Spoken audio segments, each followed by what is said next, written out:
1983 రాత్రి 2 గంటలు ముంబై నగరం మొత్తం నిద్రలో మునిగిపోయింది. కానీ చీకట్లో ఒక తెలియని వ్యక్తి సైలెంట్గా ఫుట్పాత్ వైపు నడుస్తున్నాడు. అతని చేతుల్లో గన్ లేదు, నైఫ్ లేదు, కేవలం ఒక 20 కేజీల బరువున్న ఒక పెద్ద రాయి. కొన్ని నిమిషాల తర్వాత మరో ఆశ్రయం లేని వ్యక్తి ప్రాణాలు తీసుకోబడింది.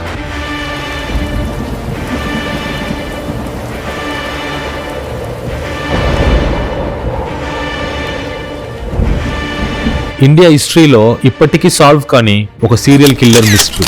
1983 నుంచి 1988 మధ్య ఒక విధమైన హత్యలు జరుగుతూనే ఉన్నాయి. టార్గెట్ ఎవరంటే ఫుట్పాత్ మీద నిద్రపోయే నిరాశ్రయాలు, చెత్త ఏరుకునే వాళ్ళు, రోజు కూలి పనిచేసేవాళ్ళు. కిల్లర్ ఏ వెపన్ యూజ్ చేయలేదు. కేవలం ఒక పెద్ద రాయితో నిద్రలో ఉన్న బాధితుల తల మీద దాడి చేసి అక్కడి నుంచి ఎవరికి కనిపించకుండా మాయమైపోయాడు. ఇలా దాదాపు 12 మంది ప్రాణాలు కోల్పోయారు. పోలీస్ నైట్ పాట్రోల్ పెంచారు, మీడియా అలర్ట్ ఇచ్చింది, కానీ ఒక్క క్లూ కూడా దొరకలేదు. 1988లో ఈ హత్యలు ఉన్నట్టుండి సడన్ గా ఆగిపోయాయి. అందరూ కిల్లర్ దొరికిపోయారు అనుకునే లోపే 1989లో కోల్కతాలో, ముఖ్యంగా హౌరా బ్రిడ్జ్ పరిసరలో అదే విధంగా హత్యలు మళ్లీ మొదలయ్యాయి. మరో 13 మంది నిరాశ్రయలు అదే విధంగా ప్రాణాలు కోల్పోయారు. కొన్ని క్రైమ్ సీన్స్ దగ్గర సింధూరం లాంటి ఎర్రపొడి కనిపించడంతో కొంతమంది బ్లాక్ మ్యాజిక్ లేదా మాంత్రిక పూజల గురించి రూమర్స్ స్ప్రెడ్ చేశారు. కానీ పోలీసులు అలాంటి థియరీస్ ని ఇప్పటికీ కన్ఫర్మ్ చేయలేదు. ఆ రూమర్స్ కి బలమైన ఆధారాలు కూడా దొరకలేదు.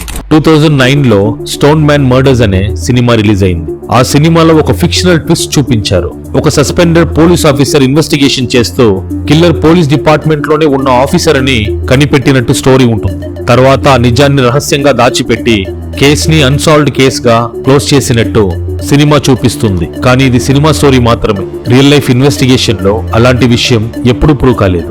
నిజం ఏంటంటే ముంబై మరియు కోల్కతాను కలిపి 25 మంది బాధితులున్నా ఇప్పటి వరకు ఒక అరెస్ట్ కూడా జరగలేదు. స్టోన్ మ్యాన్ ఎవరో, ఒక వ్యక్తి లేదా ఇది ఒక గ్యాంగ్ చేసిన పని అనే ప్రశ్నకి సమాధానం ఇప్పటికీ దొరకలేదు. ఇలాంటి రియల్ క్రైమ్ మిస్టరీస్ కోసం విజయ్ స్పీక్స్ ని సబ్స్క్రైబ్ అవ్వండి.